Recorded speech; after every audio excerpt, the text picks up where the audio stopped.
Good morning. I'm Sarah Pearson in the News 2 Alert Center with your morning pulse. Authorities in North Platte are still investigating a bomb threat that happened yesterday. North Platte Public Schools was evacuated to Bauer Field around 9:30 after a threatening phone call came directly into the building. Students were released by grade level and classes were dismissed for the day. Police, the Nebraska State Patrol, the FBI, and a bomb sniffing dog searched the campus and found nothing of concern. Students were allowed back later to get their belongings and cars. Officials say the case remains an active investigation. The Cottonwood fire near Brady and Gothenburg is now 98% contained. This fire has burned 129,000 acres. The cause of the fire is still unknown. And in western Nebraska, the Morrill fire is now 98% contained. It was caused by an electrical fire that was sparked by high winds. This fire is one of the 4 wildfires and is the largest in state history. According to Watch Duty, it has burned 642,000 acres.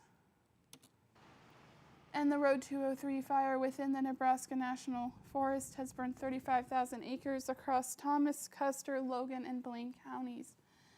The fire is now 90% contained, and the Anderson Bridge fire west of Valentine is 80% contained with 17,000 acres burned. Farming experts are working to support ranchers after recent fires wiped out valuable summer pasture. At the Brady Community Center Monday night, producers and ag specialists came together to talk through possible solutions. Experts say it's a short-term fix, but one that could help keep herds fed while pastures recover. One of the crazy things is just like what's happened this weekend.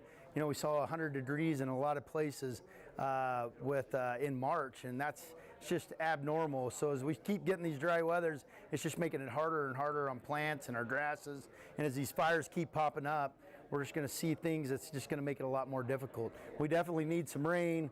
We need something to help us out, and hopefully we get it soon. In the meantime, they encourage producers to work together and explore all available options to protect livestock and livelihoods. U.S. Agriculture Secretary Brooke Rollins was in Nebraska Monday, viewing historic wildfire aftermath that scorched thousands of acres across the state. Rollins met with producers and first responders, promising federal support as recovery continues. Rollins saying she has already been in touch with President Trump and plans to take what she saw and heard in the good life back to Washington. Livestock operations again have been affected, homes have been lost, livelihoods have been upended, and families have seen the land, 4th, 5th, 6th generations that we just met with, seen the land that they have depended on and worked for generations, including rangelands and pasture, billow up in smoke in a matter of minutes. The Department of Interior is awarding $100 million to repair the Gearing-Fort Laramie Canal, a major irrigation system serving farmers and ranchers in western Nebraska and eastern Wyoming. The money will fund the Fort Laramie Tunnel Rehabilitation Project after a 2019 collapse disrupted water levels.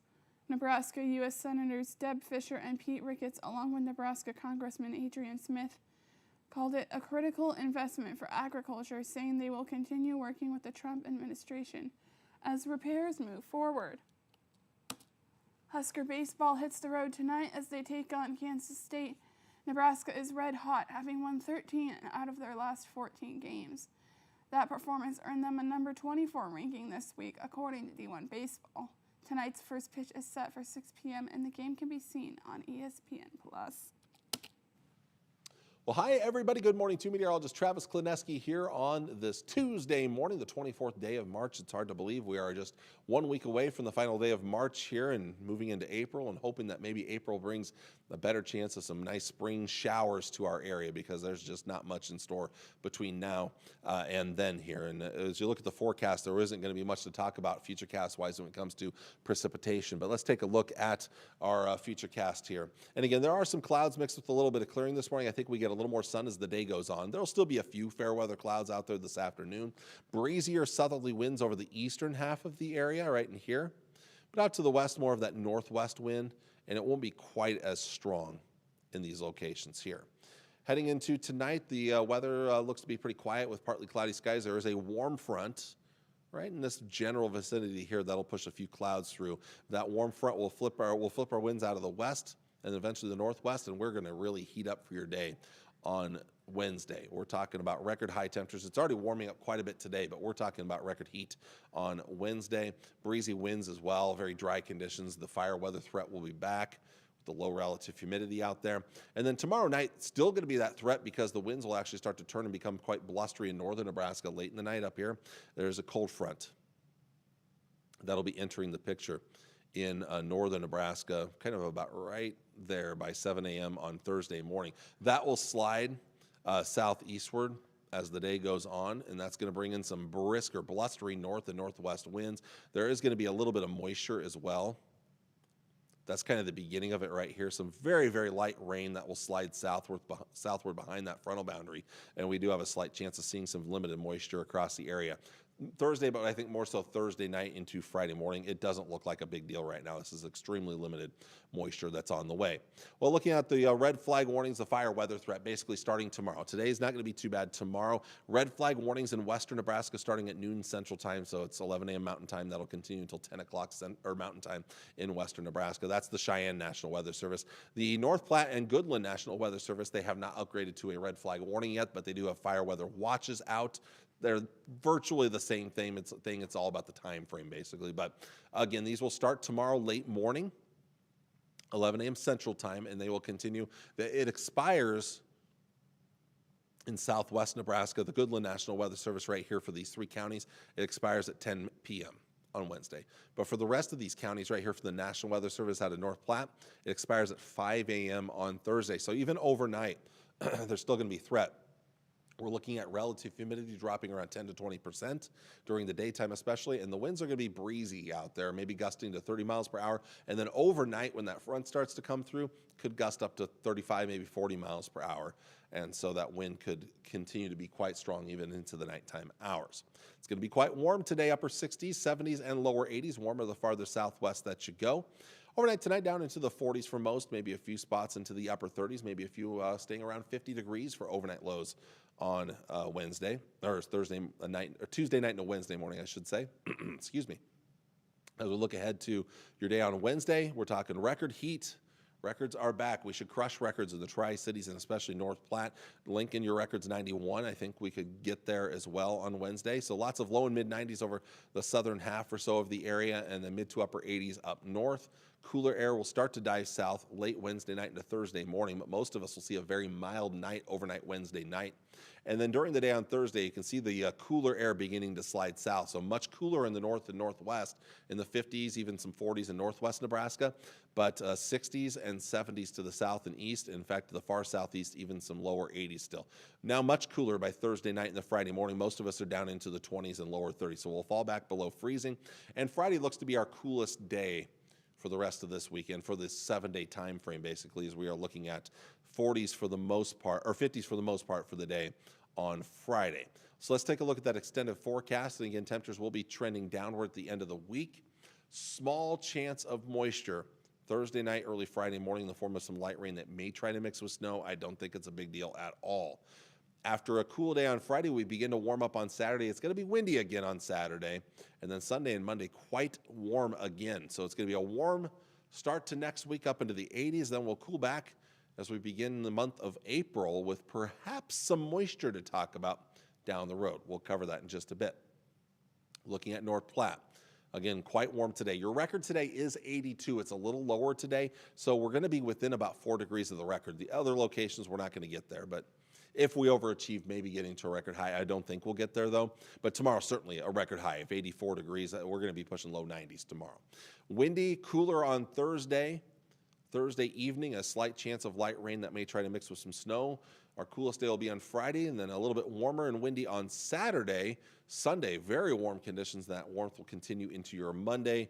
And then temperatures kind of slowly trending downward Tuesday and then Wednesday and Thursday. So we trend downward and perhaps maybe some moisture to talk about. As of right now, looking at the Climate Prediction Center for the final day of March next Tuesday, all the way through the following Monday, that's the Monday after Easter, we are very likely to stay above average. Average highs in late March and early April are mostly in the upper 50s to near 60 degrees, so we're going to be above that for the most part as we start off the month of April. And the Climate Prediction Center does have our area in that 8 to 14 day outlook in the above average category in precipitation, and not just the light green, which is just a slight chance of being above average, but a decent chance of being above average precipitation wise. An even better chance here along the Rio Grande there of southern Texas and southern New Mexico. So let's take a look at some of the long range models. First, the North American model, which is a 3-day model. And we'll take you to that moisture again. This is Thursday. We'll back it up to Thursday morning there. This is Thursday and then Thursday night. And again, the moisture is limited. So again, I'm not expecting a whole lot. So I only went with a 20% chance. Now let's look at the European model, which is this model that I have access to is a 10-day model. Again, there's Thursday afternoon behind the cold front. Here comes some of that moisture. Thursday night, again, light rain, maybe a little snow mixed in, shouldn't amount to much though. Then you look down the road and we're waiting until next week. Maybe some limited moisture on that Monday time frame. I debated throwing a 20% chance of rain in for Monday. I didn't. We may have to eventually do that. We'll see. But then looking towards that Wednesday time frame, maybe a little bit better chance of a little moisture. Now, I will tell you right now, the European model, the latest model, is backing off on the heavier rainfall, but it's also backing off on the snow off to the northwest in our northwestern area. But moisture in the vicinity, let's just see if some of that can get to our area. How about the GFS model? Let's jump ahead to Thursday. Here comes the cold front. Very limited moisture. The GFS barely has anything for us. So then we jump ahead to next week. Monday, again, not a great chance of rain. But maybe by Tuesday or Wednesday, rain chances. Snow hopefully staying to our north. Be nice if this could happen and we could get some nice cool showers. And we'll see if more moisture chances come down the road. That's a little bit up in the air right now. Finally, we'll look at temperatures before we wrap things up here. Our temperature trends over the next 10 days here. Again, it's going to be a bit of a roller coaster ride. Temperatures trending up big time tomorrow. Going to be a hot one for many tomorrow. And then here comes the Thursday to Friday cool down. Then we start to warm up on Saturday. Sunday, Monday looking pretty warm. Maybe a little bit of a cool down later on next week, though, by mid to late next week here. A little bit of a cool down here. And then finally, we'll wrap things up with a look at the GFS forecast model. Again, we are warming up between today and especially tomorrow. Cooling down on Thursday and especially Friday. Saturday starts to warm things up. Sunday, warmer yet. Does look like a pretty warm start to next week. Maybe a little cooler later in the week, but the GFS right now does not cool us down as much as the European model does. So there are some discrepancies down the road, and that does happen with these long-range models. They tend to stray away from each other a little bit more once you get farther out in time. Well, again, everybody, that is all I have for you for today. So I want to thank you all for watching on this Tuesday morning. Hope you have a wonderful day, and I'll see you again on Wednesday. Take care, and God bless. Bye.